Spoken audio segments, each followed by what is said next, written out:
pour le second panel que je vais modérer parce que c'est nécessaire. Ce second panel sera certainement moins juridique que le premier, mais tout aussi intéressant puisque nous avons comme panéliste Sophie Girardi. Oh, pardon. Sophia Girardi, qui a fait toute sa carrière dans le journalisme dans des grands quotidiens nationaux et qui s'est lancée dans une aventure périlleuse peut-être, mais en tout cas qui semble lui plaire, qui est celle du site d'information faitsreligieux.com dont elle est la fondatrice et la directrice, et donc on aura un point de vue peut-être plus journalistique sur la laïcité, et notre second panéliste, Asif Arif, qui est tout de même dans le domaine juridique puisqu'il est avocat, mais il est aussi à la tête d'un site d'information qui s'appelle Culture et Croyances. Il sera donc notre second panéliste. Et je voulais, avant de commencer, quand même dire que ce matin, le Figaro a publié un grand article sur la laïcité, sachant que ce soir, il y avait cette conférence, dans laquelle il y avait le point de vue du grand maître du Grand Orient de France qui répondait à Yvan Rioufol, c'est ça, qui avait déjà donné son point de vue. Et il y avait un article de Zemmour sur Émile Poula, justement, qui était cité par Dominique Coucou, qui nous a quittés il y a peu de temps. Et donc on est en plein dans le thème de la journée. Alors je laisse la parole à notre première intervenante, Sophie Girardi. Merci, bonsoir à tous. Alors, en effet, au milieu de ces éminents juristes, s'il arrive que, étant seul, je prenne quelques libertés par l'aventure à parler de loi, de droit et de définition de la laïcité, là, certainement, je ne vais pas me risquer sur ce terrain parce que vous l'avez ô combien balisé et de façon tout à fait complète et claire. En revanche, je vais donc vous parler de médias. Et finalement, ça nous ramène quand même à notre sujet de quel avenir pour la spécificité française. La spécificité française, on est vraiment en plein dedans. Parce que, comme vous l'avez rappelé, j'ai créé en 2012 le site d'information faitsreligieux.com. Je reviendrai sur mes motivations. La première chose que j'ai constatée, c'est que j'avais les plus grandes difficultés à simplement assurer mes locaux. C'est-à-dire que quand j'ai téléphoné aux assureurs en disant voilà, j'assure un open space, voilà, dans lequel je mets des bureaux, je fais un site d'information. Ah bon, oui, d'accord, quel est-il? Faitsreligieux.com. Ah, on vous rappelle, et donc voilà, au moins 3 grandes compagnies d'assurance ont finalement dit qu'ils n'assuraient pas les activités politiques. Alors, je ne dis c'est pas une activité politique, mais alors religieuse, mais ce n'est pas une activité religieuse non plus, c'est de l'information. En tout cas, à la fin, j'ai dû m'adresser à la Naïf, qui était notre assureur de toujours, hein, dans notre famille où il y a beaucoup d'enseignants. Et puis, alors ils sont d'habitude très réactifs, au bout de 15 jours, il n'y avait toujours pas de réponse de la Naïf. Finalement, j'ai appelé, on m'a passé, fait écouter un disque beaucoup de fois, et puis à la fin, quelqu'un, prenant son courage à deux mains, a dit, écoutez, en fait, c'est remonté aux instances nationales, et on a étudié le dossier, finalement, oui, on peut vous assurer. Voilà, excusez-moi de ce long détour, mais je pense qu'il est quand même extrêmement significatif. Alors, moi, je viens effectivement de la presse, tout ce qu'il y a de plus, respectable, si l'on peut dire, enfin, une presse pas particulièrement d'opinion, même si tous les journaux ont une opinion. Voilà, j'étais pendant 18 ans dans le groupe Le Monde, j'étais à Courrier International, je me suis occupée d'un mensuel qui s'appelait Le Monde des débats, et j'ai été à la Tribune comme directrice adjointe, donc j'étais plutôt une journaliste économique. Alors, partout, les religions, enfin, notamment au Monde, ont toujours été traitées, en général, par un journaliste vedette, qui a été d'abord, Fesquet, j'ai oublié son nom. Henri Fesquet. Ensuite, d'autres personnages, comme Alain Boudreau, et puis, finalement, pendant de très nombreuses années, Henri Tinck. Et donc, c'était à la fois des gens qui ont accompagné le passage du Monde de journal qu'on aurait pu appeler catholique ou catho-communiste, quelque chose qui ressemblait beaucoup au compromis français de l'après-guerre, en un journal, j'allais dire, de plus en plus déchristianisé, qui se posait finalement moins les questions. Et j'ai vu Henri Tinck se déchirer les vêtements et arracher les cheveux en disant qu'on l'empêchait de traiter le minimorum pour qu'il puisse traiter ces questions, pour lui donner jamais assez de place. Enfin, donc, les souffrances d'Henri Tinck nous ont accompagnés pendant de nombreuses années. Mais en tout cas, il avait, lui, une capacité de conviction qui faisait qu'il avait quand même de la place. Mais en tout cas, voilà, la religion était dans une bulle représentée par Henri Tinck. Il a eu un petit peu de mal à laisser de la place à un moment Xavier Ternizien qui était censé, lui, traiter les autres religions, qui n'étaient pas le catholicisme, notamment l'islam et les autres. Mais voilà, donc ça c'était la situation au monde, et puis voilà, dans le reste de la presse, eh bien, les religions c'était en général, je vais dire, des marronniers, hein, ce qu'on appelle des marronniers en jargon journalistique, c'est-à-dire des sujets qui reviennent tous les ans, Pâques, Noël, le Ramadan, le Kippour, quand on a vraiment déjà beaucoup de variétés quand on a un peu de culture, mais sinon, c'est-à-dire évidemment les fêtes religieuses, ou alors de l'institutionnel, la visite du pape, la visite d'un président au Vatican, ou bien voilà, le Dalai Lama, etc. Donc tout ça était très, très, très institutionnel. Et puis, voilà, petit à petit, tout ça s'est quand même un petit peu enrichi au fur et à mesure que la diversification, la pluralisation religieuse, comme on dit, de notre pays s'affirmait quand même. Mais en tout cas, je ne peux pas dire qu'au fur et à mesure que ça croissait, que ça croît la pluralisation religieuse de notre pays, que les médias se sentent plus à l'aise avec le sujet. Je ne comprends pas. Je n'ai pas constaté de grande, voilà, que les médias soient particulièrement à l'aise. Alors, ce qu'il existe et qui existait depuis longtemps en France, c'est une presse confessionnelle. Une presse confessionnelle représentée très largement par la presse catholique, avec notamment le groupe Bayard, qui reste aujourd'hui encore le grand groupe de presse catholique, qui lui-même entretient avec la religion, notamment la religion catholique, des relations qui ne sont pas aussi simples qu'ils pourraient paraître.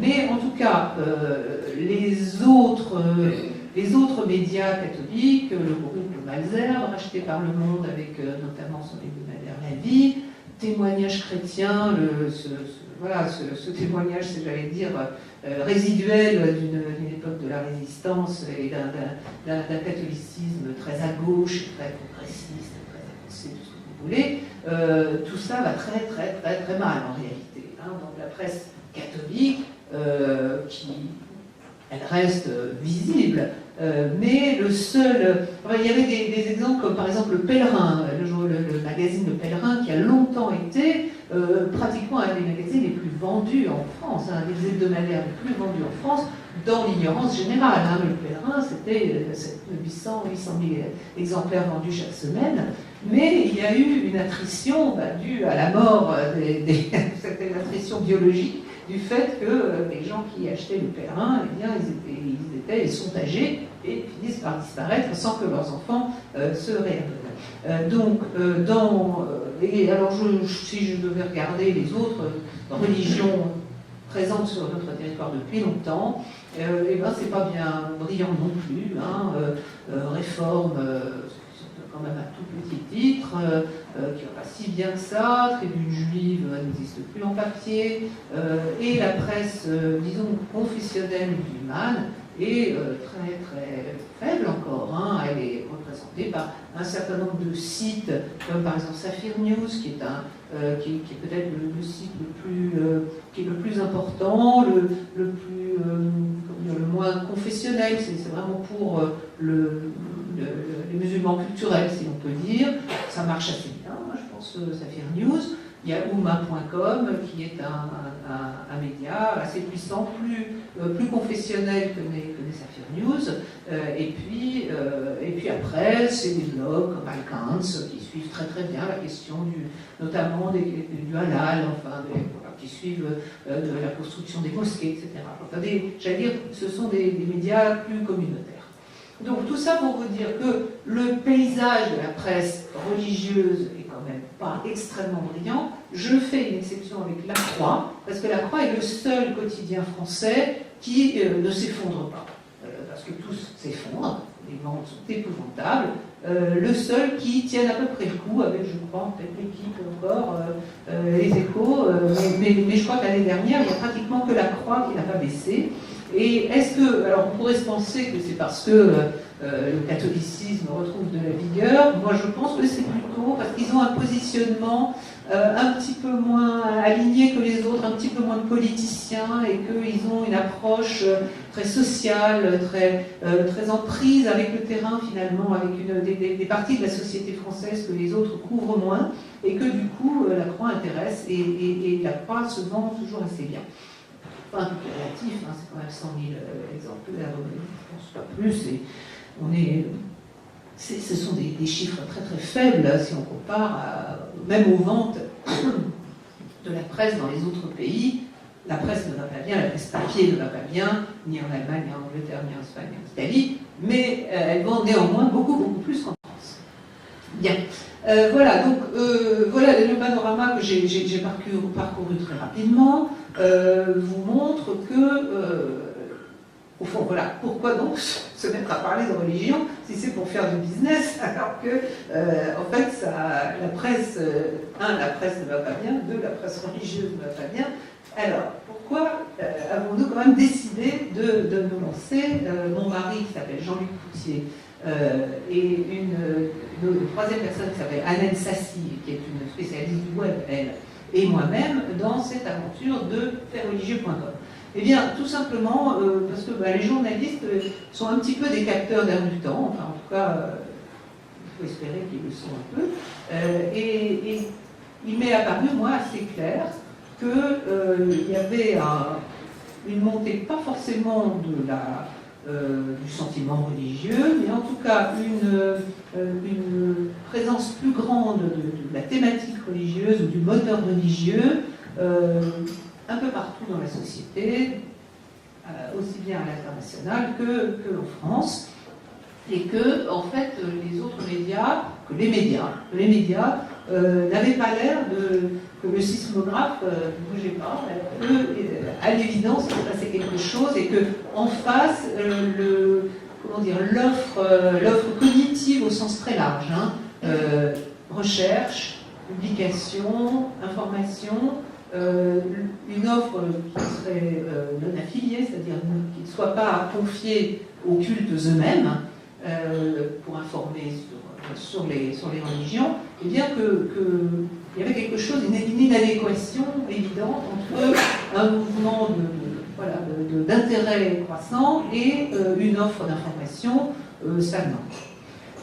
Alors, on a eu un signal, alors là je fais un petit détour hors des médias, par le fait que Jean-Luc Poutier, qui est un historien des religions, s'est vu confié par Sciences Po en 2010 un cours magistral religion et société, qui a fait le plein, 400 étudiants à peu près, et ça nous a semblé être un signal, parce qu'à l'époque où nous-mêmes avions étudié à Sciences Po plus d'un quart de siècle auparavant, eh bien les religions étaient évidemment évoquées en cours d'histoire, mais elles n'avaient certainement pas une place en tant que telle dans les cours magistraux, et ça nous a semblé être un petit signe des temps ou un signe de changement d'époque. Ce que je vous dis a été en fait d'une certaine façon confirmé quand nous avons lancé le site faitsreligieux.com. C'est-à-dire que très vite, grâce aux merveilleux outils offerts par Google et les autres, on peut savoir un tout petit peu qui nous lit. Et d'abord, nous sommes lus par de plus en plus de gens, et vous avez tous à tout découvrir, mais surtout, ce qui était intéressant, c'était les classes d'âge.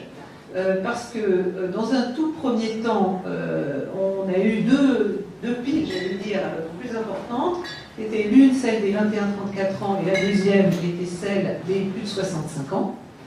Et puis, on a vu monter de plus en plus la pile des 18-24 ans.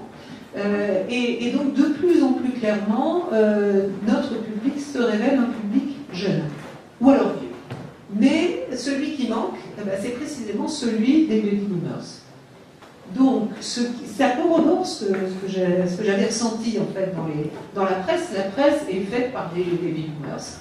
La presse en France, la presse papier surtout, c'est une presse qui a connu ses heures de gloire dans les années 70, et donc qui, 70-80 en tout cas, et qui ne s'est pas profondément renouvelée en termes de génération.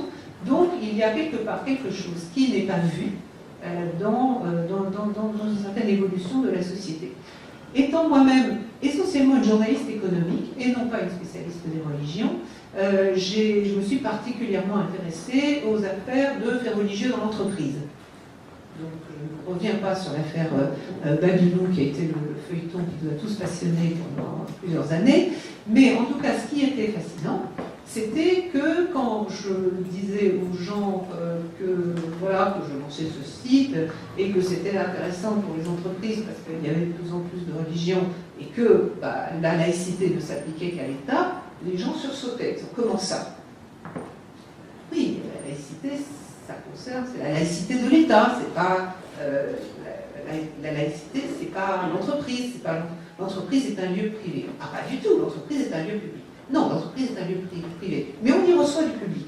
Et du public s'y rencontre. Oui, mais c'est pourtant pas un lieu public. Alors, il y avait des grandes confusions. Je ne veux pas aller sur le terrain des juristes, mais en tout cas, ce qui était clair, c'est qu'il y avait une profonde méconnaissance au fond, non seulement des droits et libertés, de cette fameuse loi de 1905 avec son premier article et son deuxième article, si j'ai bien compris. Il y a les gens qui ne veulent lire que le premier article, celui de la liberté de conscience et la garantie de l'exercice des cultes, et puis ceux qui ne veulent voir que le deuxième, c'est-à-dire la séparation, et donc chacun choisit un petit peu l'article qu'il préfère. Mais donc tout ça, je l'ai découvert, mais en ce qui concerne l'entreprise, il est intéressant de constater que l'affaire Babinou a été quand même elle a contribué à une certaine pédagogie. C'est-à-dire que les gens ont été obligés de s'intéresser, de se rendre compte que la loi, ça va être un peu connoté ce que je dis, n'était pas de leur côté, c'est-à-dire d'une certaine façon que la loi n'assurait pas une neutralité religieuse dans l'entreprise, pas du tout, puisque la loi ne dit rien là-dessus, elle dit simplement que la liberté de conscience est assurée pour tout le monde, et la jurisprudence a petit à petit construit les différentes limites qui sont opposables à des gens qui veulent, par exemple, porter un turban, une barbe longue, alors qu'ils travaillent à des endroits où l'hygiène, la sécurité, éventuellement l'image de l'entreprise pourrait être chiffonnée, froissée, heurtée par le port, par exemple, de signes religieux. Mais en tout cas, donc les entreprises ont commencé à être obligées de s'intéresser à cette question. Mais il est intéressant de voir que les gens, si on leur pose la question, on est à 82%, je crois, de Français qui pensent que l'entreprise devrait rester un lieu neutre, religieusement. Or la laïcité républicaine, telle qu'on la connaît, ne dit pas ça. N'a jamais dit ça. C'est ce que vous expliquiez bien. Alors moi, j'ai essayé de... si je peux conceptualiser ça, si vous me permettez, c'est une de mes découvertes. Depuis que je m'occupe de ça depuis 2 ans, de façon plus intensive, je dirais qu'il y a une sorte d'habitus laïque, il y a une sorte de... La laïcité est devenue une sorte de bienséance dans notre pays, et laïcité comprise comme on ne parle pas de religion en public. On garde ça pour à la maison, au café, où vous voulez, mais pas là où on travaille, on discute, et on doit être ensemble sans se fâcher. Et ça, c'est vraiment très intéressant parce que, manifestement, la justice, les pouvoirs publics sont très embêtés avec ça, parce que le pays est d'une certaine façon plus laïque, et je mets tous les guillemets, que la loi. Donc il y a une sorte de tension entre la loi et les mœurs en cette matière qui est vraiment assez frappante.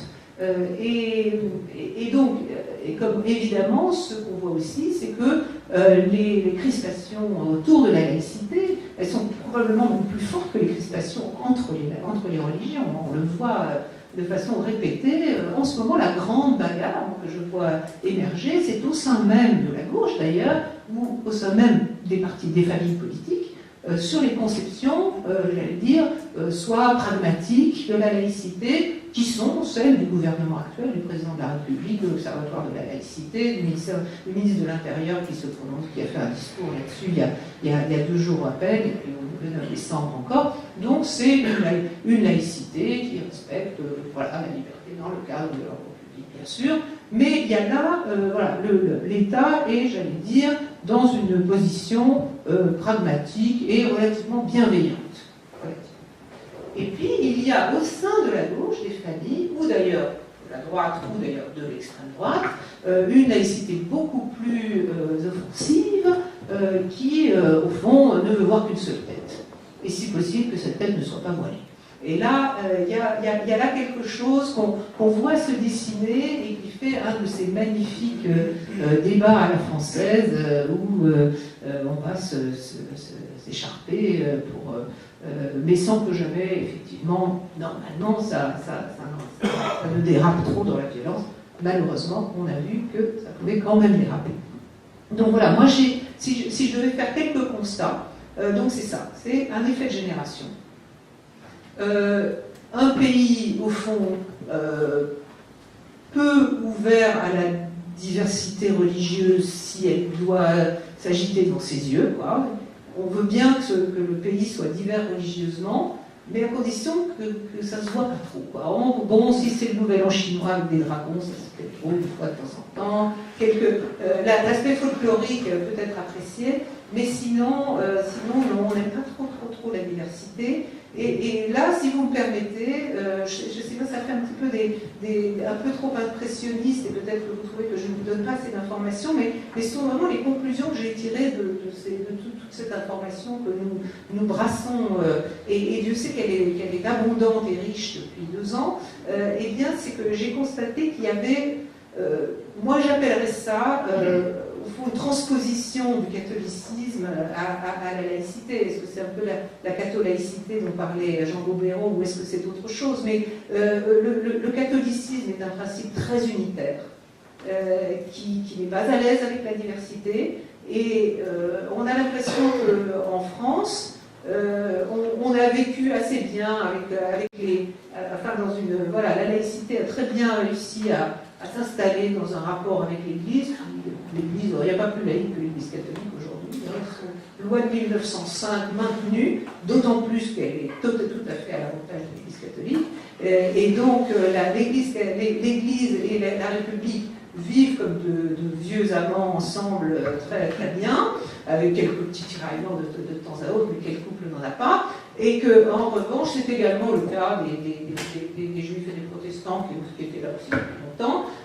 Évidemment, quand il y a l'islam qui est agité en son sein par différentes tensions, mais qui sont loin d'être une exclusivité française, et c'est probablement même en France que se passe à peu près le mieux, mais en tout cas, dès qu'il s'agit de l'islam, on est plus comme ça, parce que ça dérange nos vieilles habitudes, et j'ai envie de dire que on était catholique, on n'est plus catholique, mais alors si on n'est plus catholique, alors on n'est rien du tout. Et je pense que j'ai envie de conclure là-dessus.